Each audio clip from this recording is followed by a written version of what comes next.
this is Taylor and we're back at Taylor's table. Today we're gonna be making my favorite meal of the day, and that is brunch. Oh my gosh, I love brunch so much, and living in New York City, it's like an event. You wake up, maybe hungover, you put on some makeup or some shades, you wait an hour and a half, and then you eat brunch for like 30 minutes, and then you pay $16 for scrambled eggs and toast. That's literally how it goes. But you don't go for the food or the drinks, you go for the scene. But today we're gonna forego all that because I need to save some money, and we're gonna do brunch here at my house. I'm gonna invite a friend over, two friends over, one of which is my roommate, so she's obligated to come. And we're just gonna do a really great brunch spread. So today's menu is gonna be a stone fruit and mint salad. We're gonna do a Dutch baby, and that's super cool. I gotta tell you about that later. And we're gonna do Dijon peppered bacon. I can't wait. Let's get cooking. Okay, we're gonna begin with the stone fruit and mint salad because we wanna let it sit for a minute to get all of the flavors, macerate together. That's a word, Google it. Okay, so I really like peaches and plums, so that's what we're gonna use today, but you can also use nectarines, if you choose so. Stone fruits are currently in season, late summer to early fall. They're plentiful at the grocery store and they're super cheap, so that's what we're gonna use today. All right, so how I like to cut a peach. First, I like to rub my hands all over it. Peaches have that fuzzy skin, which is really not appealing in your mouth. So just rubbing it a little bit kind of gets a little bit of it off. All right, and the way that I like to cut a peach and plums is to slice the peach all the way through, twist it, and then just take out the stone, the seed, which is why they're called stone fruits, with my finger. Awesome. I'm using a white peach today, but you can use yellow peaches. White peaches were plentiful at the market today, so I just decided to use those. Turn it down, and you're just gonna make slices. Nothing fancy.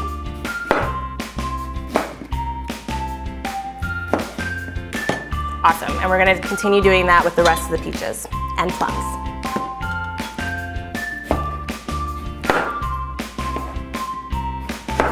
So again, you're gonna slice it all the way through, twist it, take out the pit,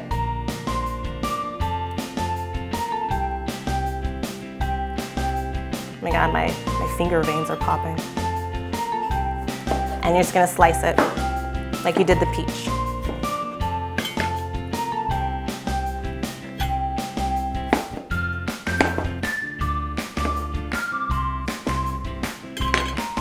When peaches and plums are in season, you do not have to sweeten them much. So just for a little bit of sweetness though, we're gonna add 2 tablespoons of honey. I really like the honey because it kind of draws in the juices of the peaches, and when you mix honey and peach juice, oh my God, it's so good. So we're just gonna drizzle some in.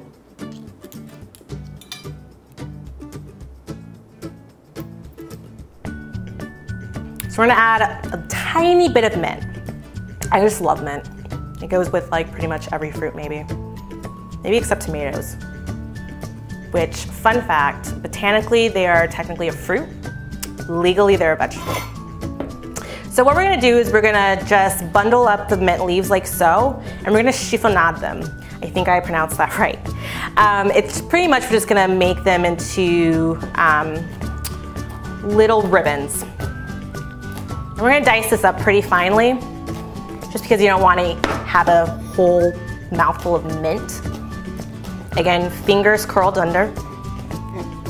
So we're gonna put this in the refrigerator, and we're gonna get started on the other 2 dishes. We're gonna make some bacon now. Bacon, Dijon peppered bacon, because it can't just be regular bacon, it has to have some other elements to it because I'm obnoxious like that. Okay, so I have some really good bacon that cost me a lot of money.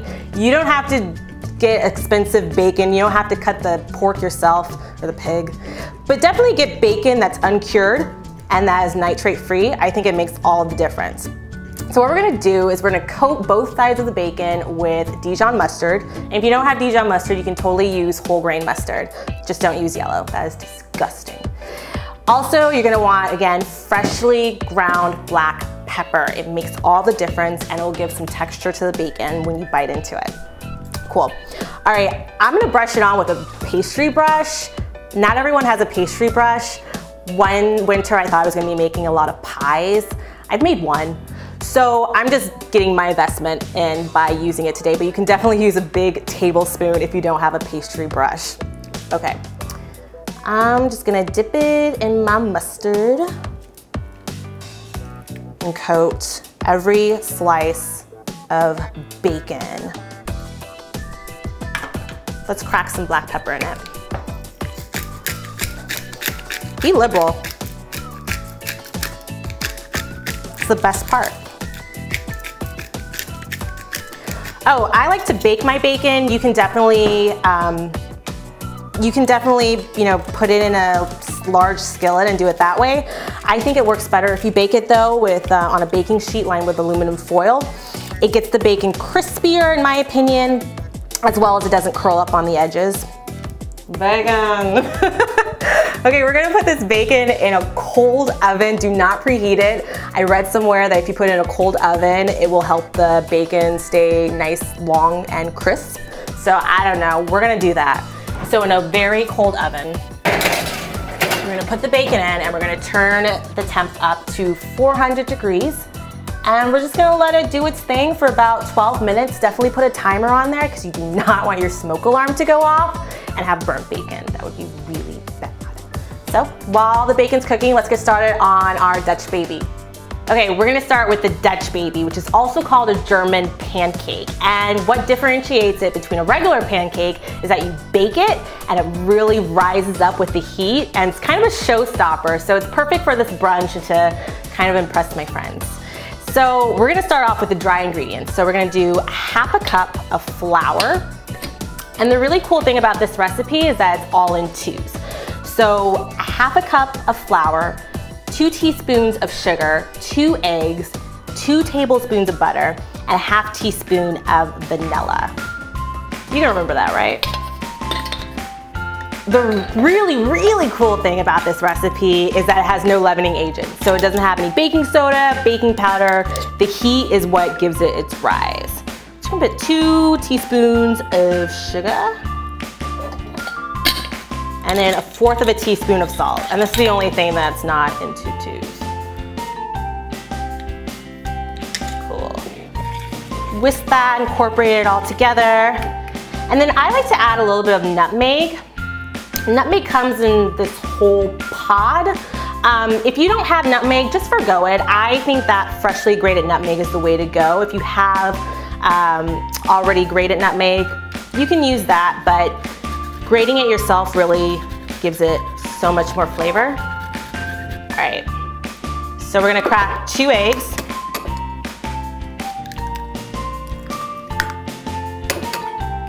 I use large eggs for this, the bigger the better. Half a cup of milk.